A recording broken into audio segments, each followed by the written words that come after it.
Welcome to Native Talk Arizona, Native Health's Native American Cultural Affairs program, presented by Native Health and KRDP 90.7 FM. I'm Susan Levy, and with us today is Dr. Crystal Sosi. She's a genetic epidemiologist, a bioethicist, an assistant professor at the School of Life Sciences at Arizona State University, and an assistant director of biodiversity, the Knowledge Integration Center, and co-founder of the Native Biodata Consortium. Wow, that's a lot.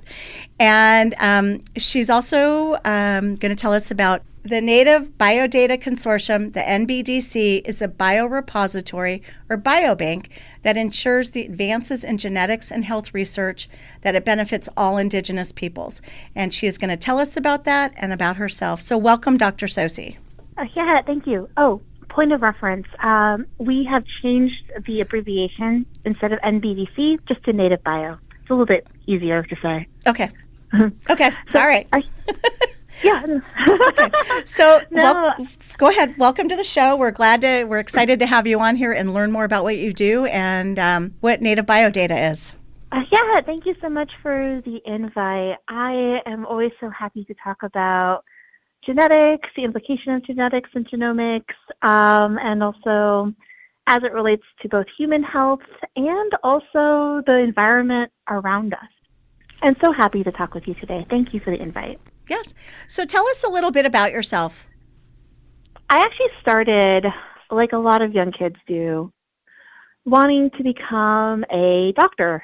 And my dad actually worked for the Phoenix Indian Medical Center for 42 years. He retired recently, but I spent a lot of time just hearing about his work. He wasn't a physician. He used to work in the power plant, actually, as an operator. And I just loved his rapport with the nursing staff and really all of the hospital staff. And it was kind of like growing up. My parents, who were both products of the boarding school era, just told us that the pathway to thriving and survival was to just get an education. And I'm a first-generation student. Other than going to college, I really didn't know what to do. A lot of the Native students that I know who also have like this similar aspiration of going through college, we all basically have like the same four paths that are presented to us: become a doctor, become a lawyer, become an engineer, become a teacher. So becoming a scientist wasn't like originally my path. I wanted to become a physician, and I actually found myself more curious about what causes disease and why do certain people, why are they predisposed to some conditions more than others. And I especially want to learn more about the increased rate of cancers for our genetic people. So I ended up actually switching from like this path towards medicine to this path towards cancer biology. And I worked for the Mayo Clinic in Scottsdale. I worked for the biodesign at Arizona State University. I worked at the public health laboratory downtown Phoenix. And I was really successful that once I graduated with my undergraduate degrees, I had several papers, a couple patents even, in creating a targeted chemotherapeutic device that could image and deliver drugs to the site of early metastasis, early cancer growth. And so I went to like the top institution in the U.S., and I realized I hated being there. I hated the fact that I didn't have mentors who really truly understood what it meant to be not just a Native American and a scientist, but a Native American scientist. What I mean by that is it was really important for me to not just be a person of color occupying and doing the science in the same way every other scientist was doing the research. I wanted to be able to first honor and respect and incorporate Indigenous worldviews in a way that was non-extractive, but also really thinking about the benefits of science for our communities, and also ensuring that the science directly impacted our communities first in a good way. And I had to tell you, cancer biology was just not it. I just was in company of a lot of scientists that were just bragging about the number of drug patents on their walls.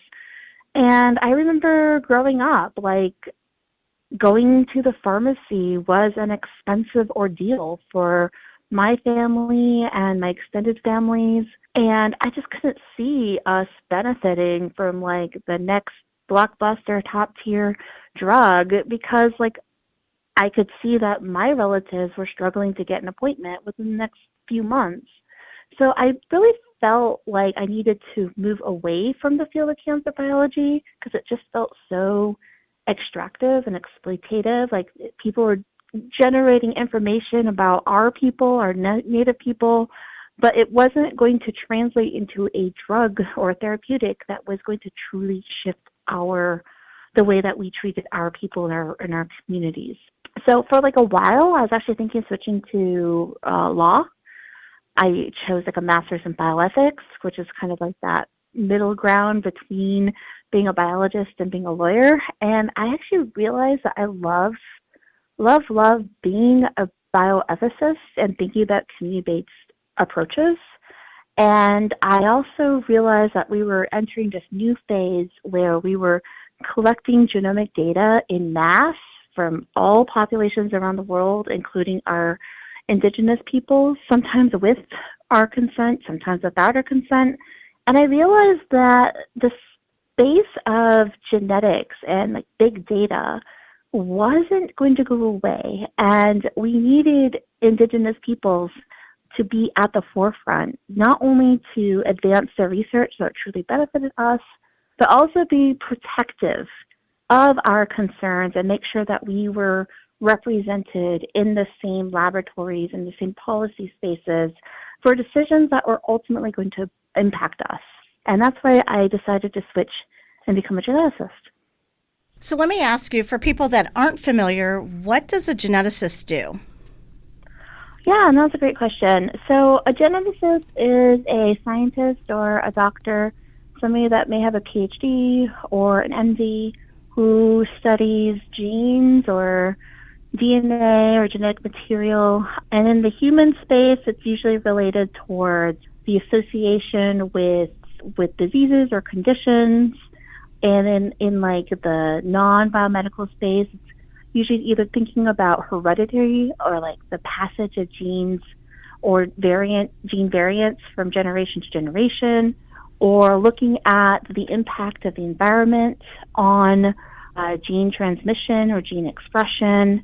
So sometimes it's like just purely at the computer where you are crunching a lot of numbers bioinformatically to look at new relationships or associations between what you see like as a DNA signature or an expression of DNA to like an impact. Or it could actually be like, for instance, generating via sequencing a new sequence of that represents that organism. And then sometimes that's done in like the non-human space for conservation. And then there's this new emerging field called One Health, which is really looking at the relationship between like the non-human organisms in the world around us, their genomic information, and also how it impacts human health. That's a lot.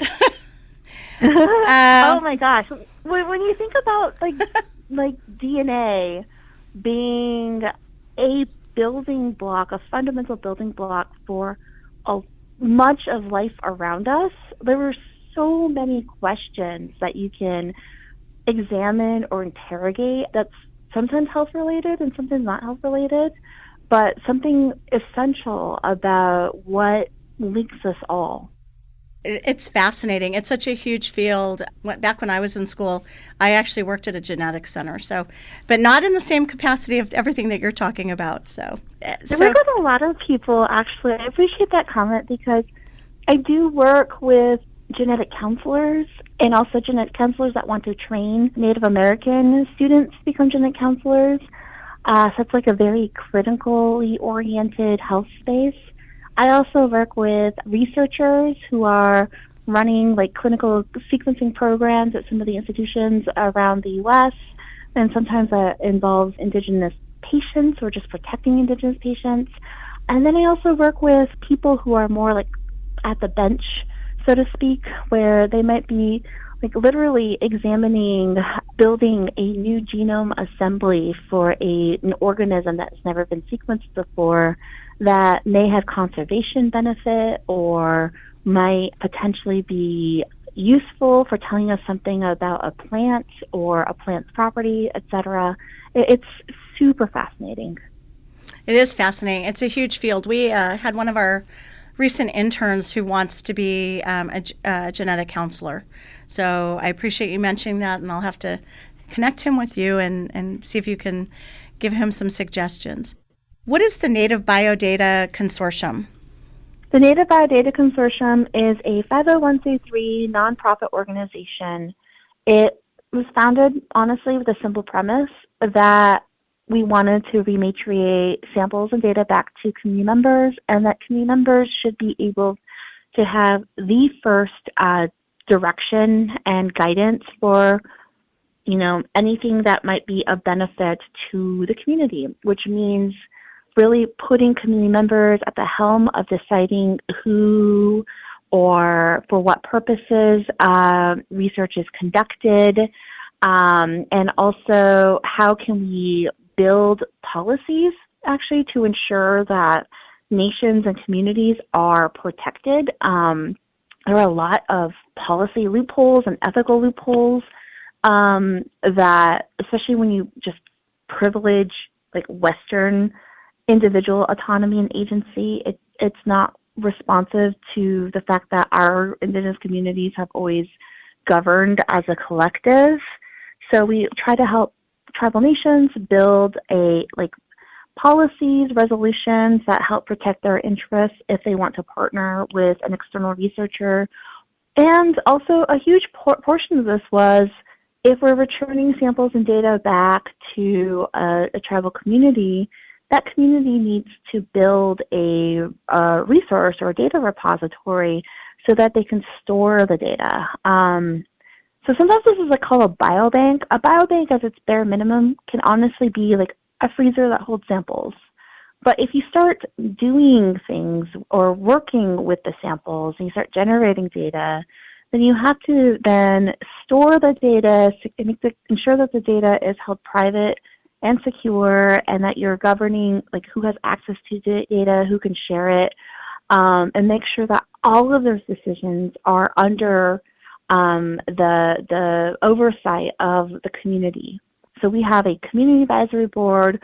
We also have a board of indigenous scientists and researchers that can guide the organization and the staff on what types of research projects and missions should be what we need to do to make sure that community members' interests are protected. We ourselves are just like a secure home that tribes, we hope, will feel comfortable in depositing their data, and also we can work with the tribes to make sure that their research interests are upheld. So I know you're heavily invested in research, and obviously you're passionate and love it. What kind of benefits do you see that come out of the research that you do, and also the other researchers that are putting the data or the information into the Native Biodata Consortium? I think, first of all, we have to understand that this is still in its early stages. We really have been founded just a few years ago, a handful of years ago. So a large portion of what we've been doing is building the technological infrastructure, embedding encryption and security through blockchaining. We're really thinking about building an electronic consent management platform that doesn't just default to broad or blanket consent, but is actually adaptive, that takes into account not only the community's consenting preferences, but also any individual research participants' consenting preferences, and that potential research participants can track what types of studies their data might be deposited under. And a lot of this is also working with tribal nations so that they have laws in place. So, because a lot of tribal nations, we learned, don't have local expertise to understand the difference between genomic data that's collected in the clinical space versus genomic data that's collected in like a biomedical research space versus those that's collected in like a public health space. And all three of those spaces are regulated differently and have different laws if you're partnering with a university or an external partner. And it's up to tribal nations to pass laws and resolutions so that they have a policy in place that governs and holds safe and secure within tribal lands their people's data. And so we want to close those loopholes first before we actually collect and utilize data and make that our primary model. Now, we do partner with other indigenous communities around the world who are interested in creating their own local repositories, and we're more than happy to provide them template documents or help them raise money so that they can have local legal experts so that their communities can create these laws and policies. We have also, through philanthropic funds, raised a lot of dollars so that we can create this platform and license it to tribal nations around the world for free. So it's like our focus is not first in actually doing the research, actually. It's actually making sure that that tribal nations members are protected before the research is conducted. So I just want to make sure I'm getting it correctly. So this is more like getting the infrastructure ready, making sure there's no loopholes, the bioethics, all of the legal pieces are there, and then the protections in place, correct?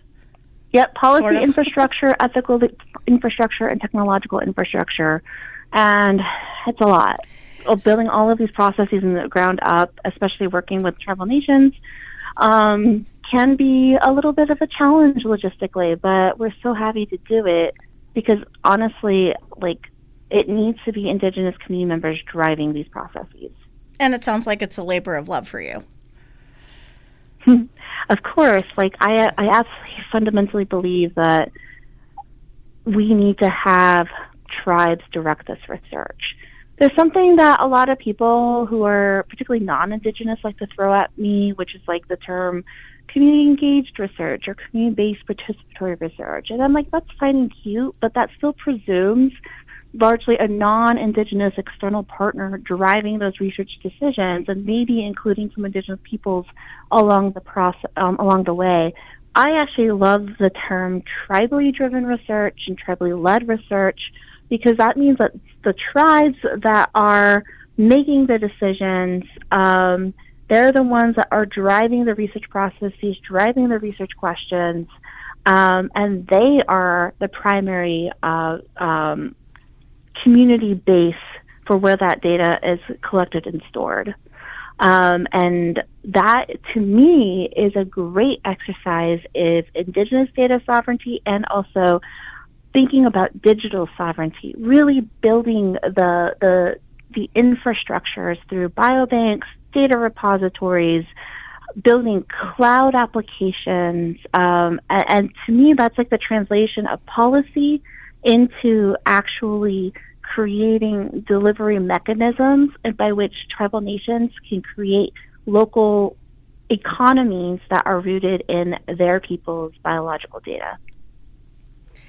So I want to take a step back. I know that I mentioned before that you've received a recent award, and I believe it was quite large. So what is that award? Is that going to help with the infrastructure, or what is the grant going to do with you all or for you all? Yeah, let me provide some context. So the Native Biodata Consortium has its own tribal data repository that has its own partners that works on different broad research questions that are community driven.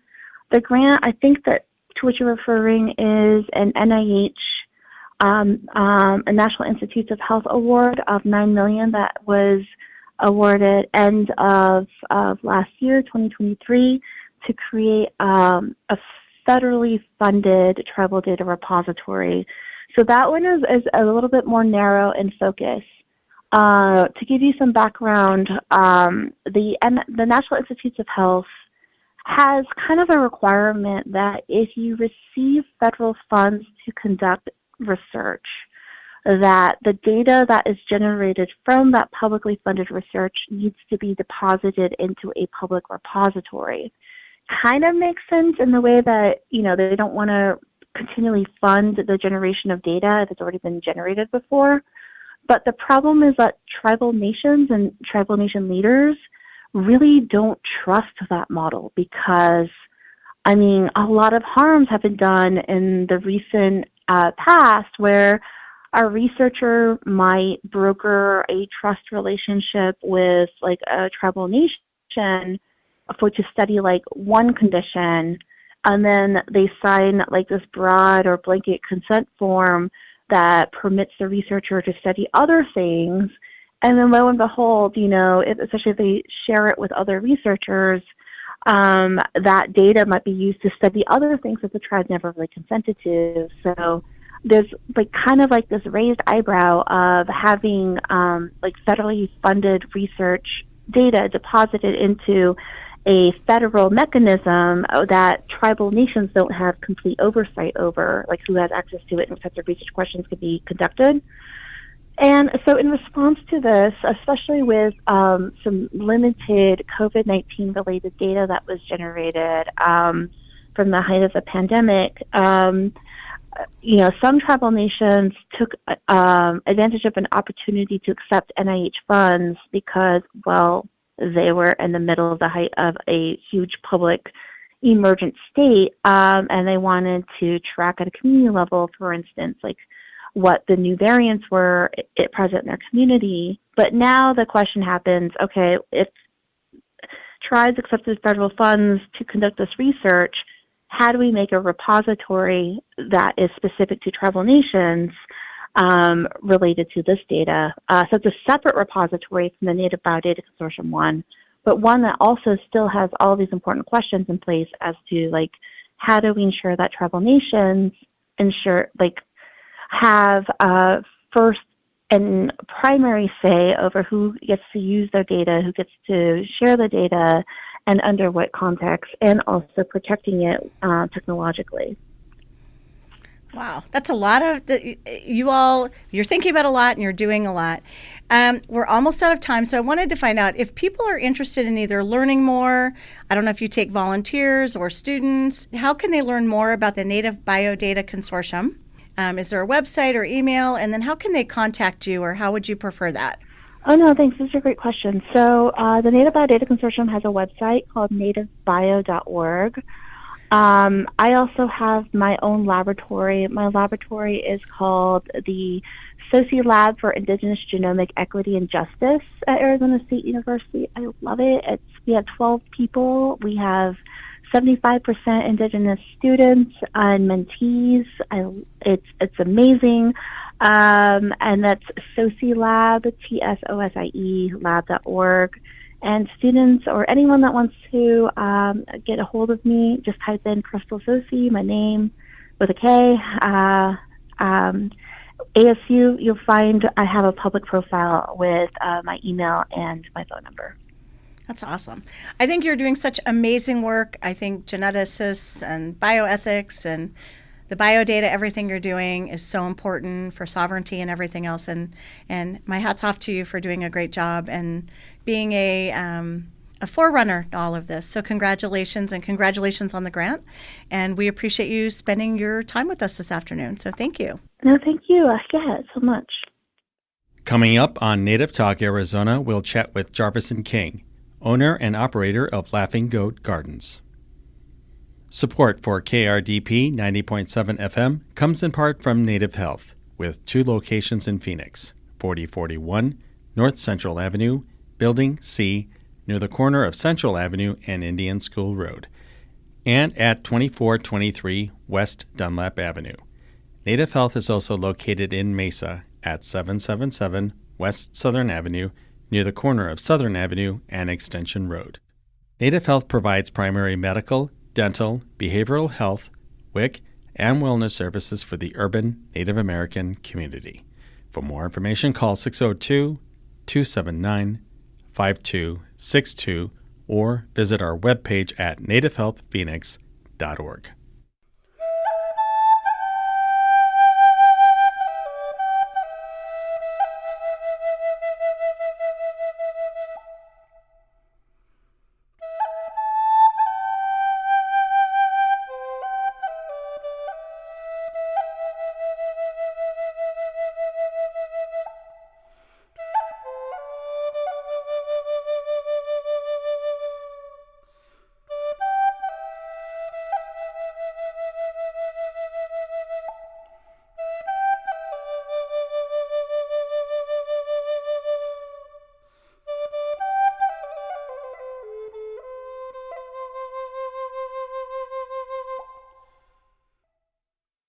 Welcome back to Native Talk Arizona, Native Health's Native American Cultural Affairs program, presented by Native Health and KRDP 90.7 FM.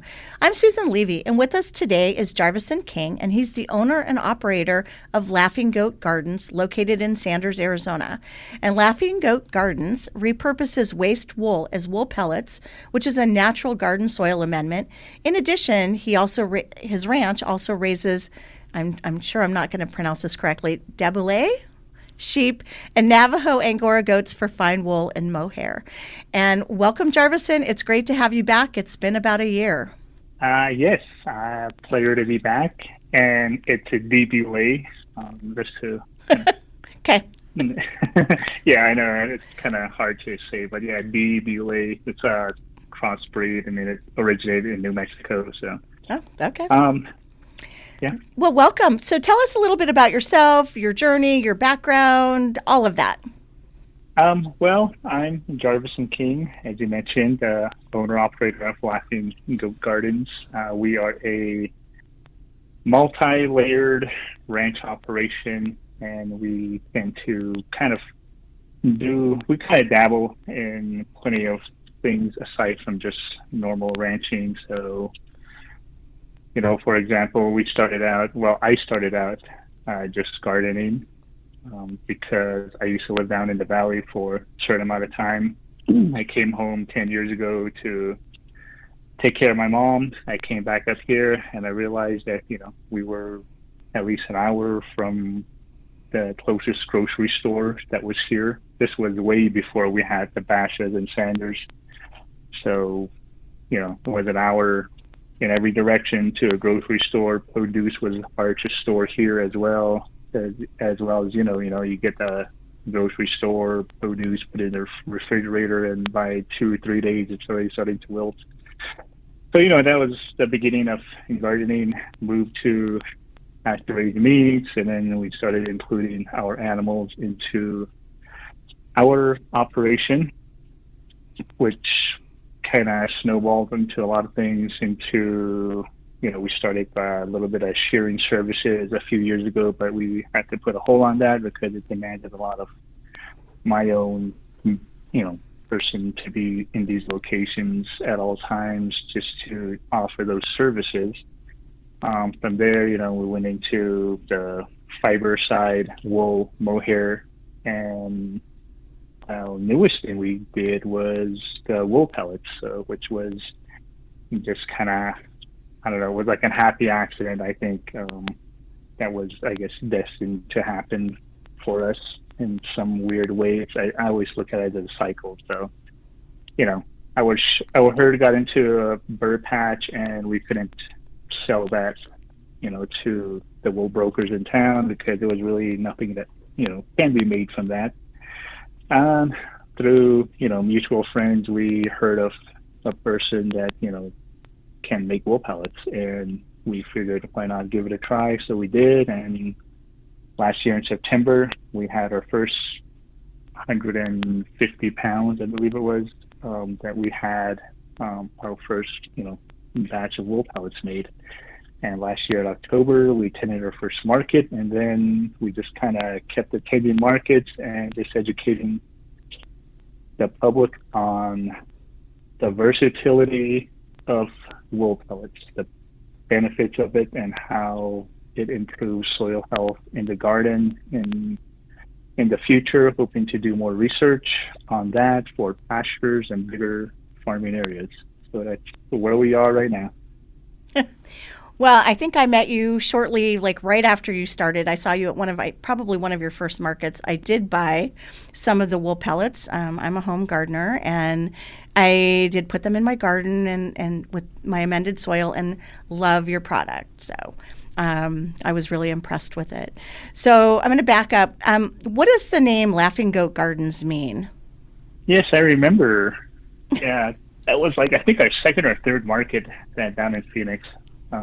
But the name actually originated in 2014, 2015 is when I actually really started. And that's when I realized that I can actually make something out of gardening. So just to it's kind of a story. So, the laughing part mainly comes from a part of where in Navajo tradition, when, the older folks, they used to say that, you're not supposed to do certain things when you're planting or when you're tending to the garden, and because certain things will happen, at harvest time. So, for me, I didn't really realize what I was doing. I thought I was doing everything okay, all right. But harvest time came, and we had, at that first year, I had planted corn, squash, watermelon, cantaloupe, carrots, spinach, and kale. So, my uncle came by one day. We were just hanging out here at the house, and I was, just kind of talking. It was like mid-morning. I was telling him, "Hey, we got some watermelon in the garden," and he was like, "I'm gonna go pick one." I went out there, picked up, 2 or 3 kind of medium-sized ones that had, that were ready to be picked up. I picked them off, brought them inside, and put them on the table. And my mom and my uncle saw the watermelon, and they had like a crack in it. So in Navajo tradition, they say that if you're laughing or you're giggling when you're planting watermelon, that as the watermelon grows and when it's time to harvest, that watermelon will have a crack in it. So my uncle said that. In the Navajo language, he said that that looks like somebody must have been laughing when they were planting the corn or the watermelon, and so that's where the laughing part came from. And then the goat is just our traditional Navajo clan. We are mini goat clans, so that's where the goat part comes from. And the gardens, when I first started, I had 2 gardens. So that's why I just had, a kind of culmination of the 3 things that happened, the traditional part of planting, and then our clan, and what I had when I began was 2 gardens. So it just kind of meshed together as Laughing Goat Gardens. And it took me about 3 days of trying to name, what I would call my little garden setup when I first started, and somehow this all just came together, and I was trying to look for creative names, different things to happen like on the external source, and I just like, what am I doing? Why not look here, like what's here in front of me? And that's kind of how the 3 came together, and it became Laughing Goat Gardens. Very cool name. I like it. I like how you put it together and what it means. Thank you. Okay, so how many sheep and goats do you have? Well, we've been working with a program since the beginning of July to deliver meat every month to the local food distribution points here in town. We've had a little bit more, but every month every other month we've been delivering lamb and goat meat as stew meat to the distribution point. St. Mary's is the one that distributes out here, so we've been, donating to that part of the program along with beef as well. So at this point, I think we have about 18 head of sheep right now, and I think we came down to about 38 head of goats right now as well. Wow, so you've got quite a bit. And I'm not familiar at all with like goats and sheep and how you raise them and the wool and the Angora. So you let the sheep, I guess, do you shave them or shear them every year? Is that how this works? Or is it more often than that? Is it seasonal or every couple months? Yes, ma'am, that's correct. With the sheep, we actually shear them once a year. Majority of the time, it'll be done in the spring. It kind of depends on the ranch, the sheep ranch. Depends on the shepherd how and when they want to do it. For us, we've always done it like mid-April to late April. And that's always been a good time for us to shear our sheep and goats. And then same with the goats, depending, they have some of the Texas style Angora goats that we've incorporated into our herd 3 years ago now, just to improve the mohair. Because the Navajo Angora, they have different types of mohair. They're not as curly as the American Angora. So the American Angora, they have really tight curls, and so there's differences between Navajo Angoras and American Angoras, but we've combined them to improve the mohair of the Navajo Angora. So you just kind of improving the fiber. And with the Navajo Angoras, we can shear them once a year, and the American Angoras, most times you need to shear them at least twice a year. So that's just kind of the timelines, like mostly in the spring and the fall. So it's like every 6 months that the goats would need to be sheared. And it just depends on their diet and mainly how much fiber they produce in, that amount of time as well. So once you shear them, do you kind of look at it and say, okay, like this sheep or this goat has really perfect wool or really good wool, and then another one, I know you mentioned like the first one got into the burrs. Then do you look at it and say, well, you know what, this one, I don't know, I don't like the color, or the texture's not as good, and then you use those for the pellets? Or is everything going right now for the pellets, or how does the process work? Yeah, that's an excellent question. A lot of the pellet one, they would come off from the waist wool. The waist wool is basically the belly wool, so the wool that comes off the belly, or whatever is skirted. The skirting usually takes place when the fleece is taken off the sheep, and you lay it out on this huge table, and you take off the undesired part of the wool. Most of the time, just like the edges, around the edges of the entire fleece, so it would be like where the legs are and where just kind of where it would meet the belly, so the parts that you would not really use for anything, or the parts that like the neck part. If you feed your sheep and goats and they're they're inside a pen, they tend to get hay or grain or whatever you're feeding them in the back of the neck, and they would just kind of accumulate there. So that would be a part that you would skirt out. So, that just you kind of pull that out and move that out of the way, and then you keep what you can work with, the greener part of it. So where there's not a whole lot of vegetable matter, and that's the part that you keep, and the other part of it that you discard, that's all that goes into the wool pellets for us at the moment.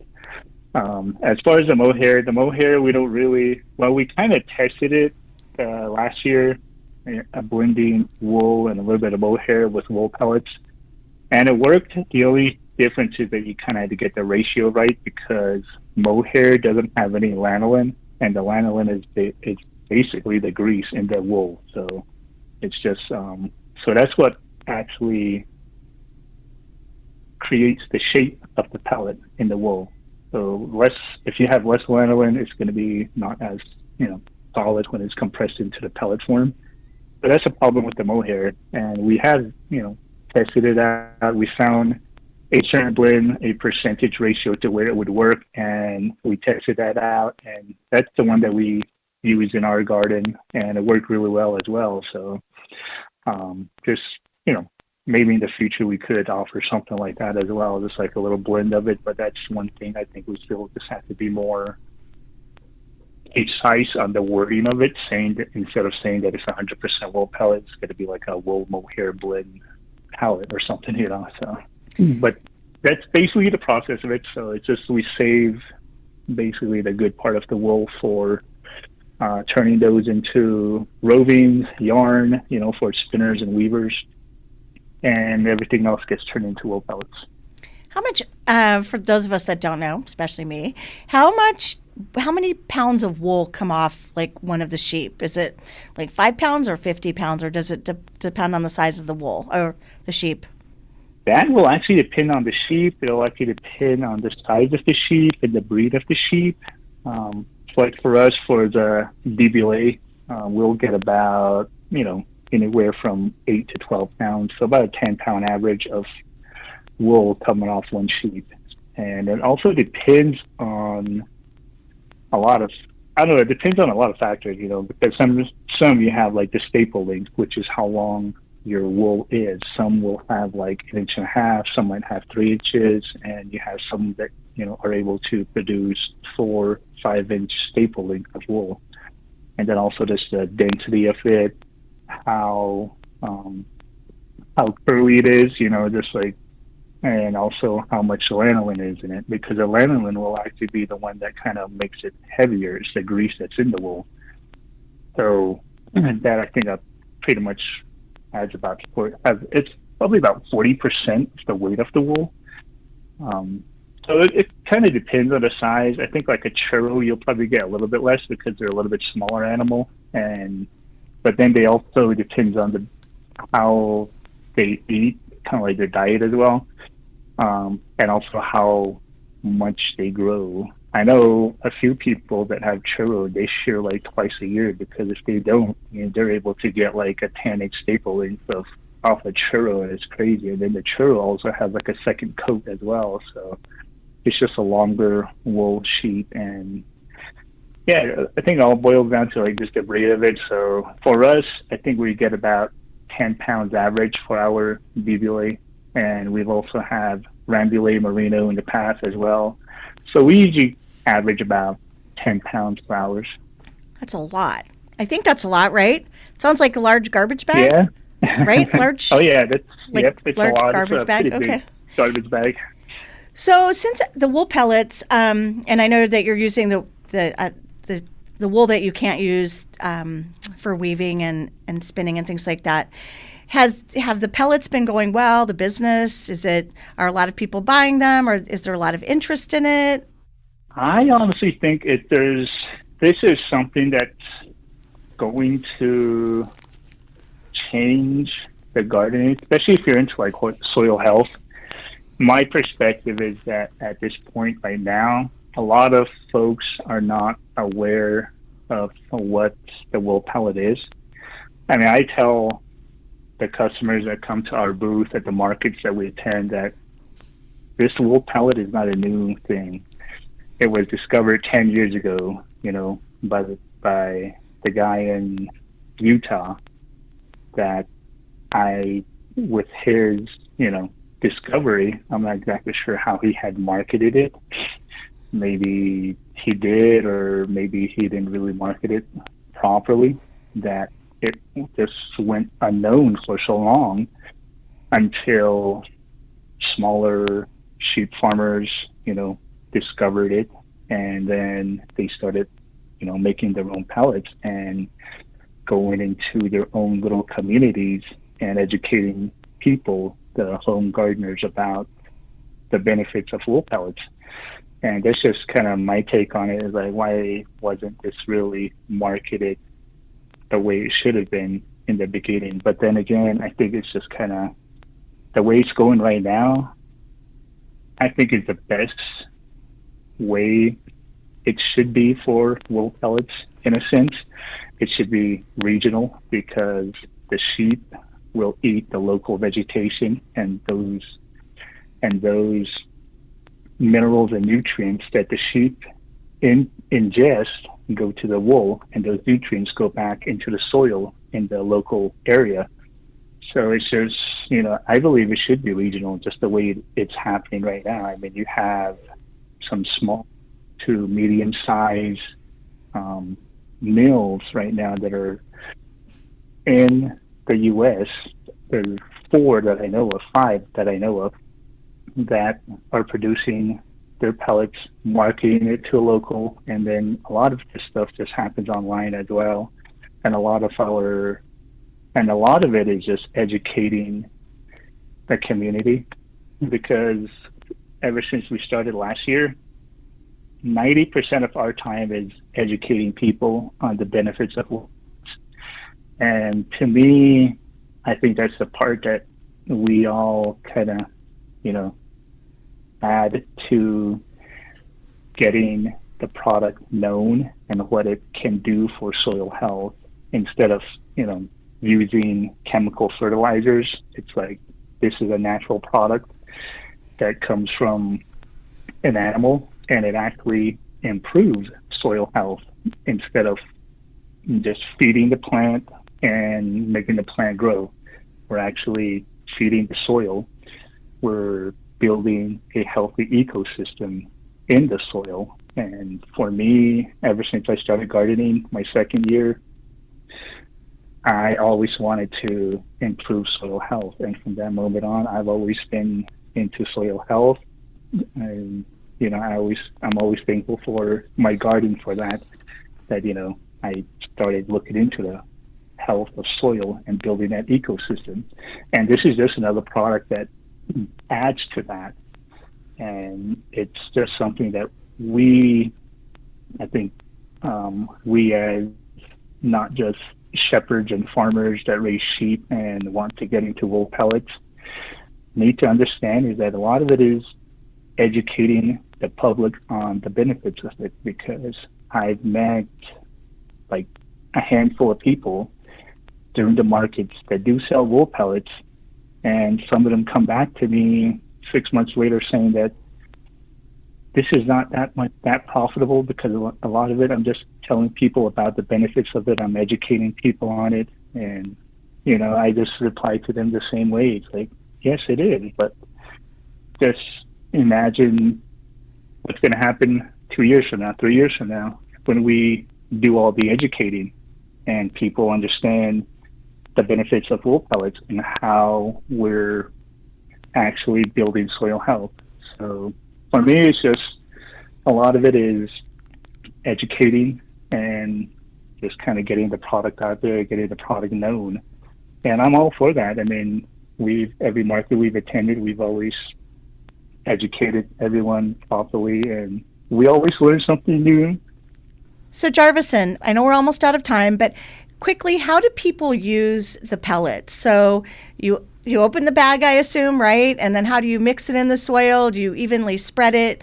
Does it need to be mixed with the soil? Do you lay it on top? Can you tell me quickly how you do that? Well, I think the easiest way is you can mix it into the soil. 1 pound will cover approximately 20 square feet, 20 to 25 square feet. Or if you're using raised beds, it'll cover an average raised bed, 4 feet by 8 feet.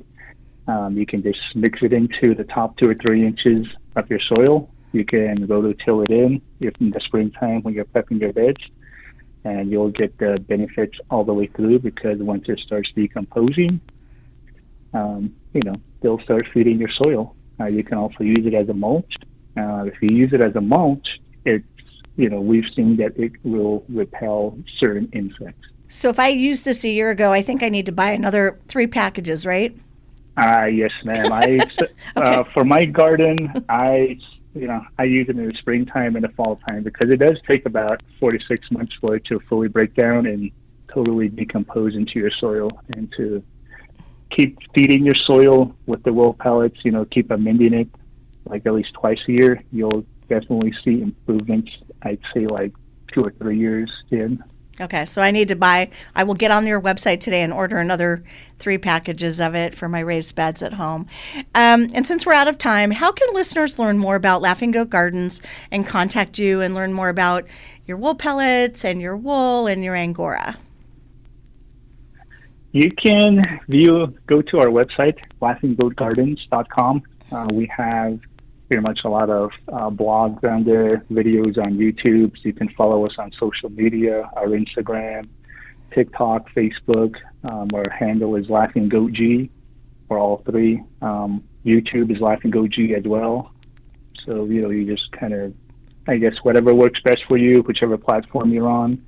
The website, we got blogs on there, and you can also order on our website. Also, we have Amazon now, so we're trying to you're get on people Amazon? to go to our Amazon as well. Oh, I'll do Yes, that. ma'am. Okay. That's easy. All right. Well, your product I think is great.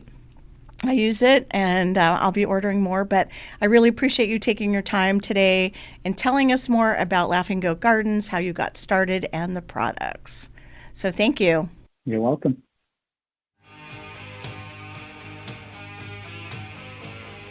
Thank you for listening to Native Talk Arizona, presented by Native Health and 90.7 FM KRDP. Our executive producer is Susan Levy. Sound engineer is Javier Quiroga. We hope you will tune in again next week. If you have any questions, please reach us at nativetalkaz@listen2krdp.com.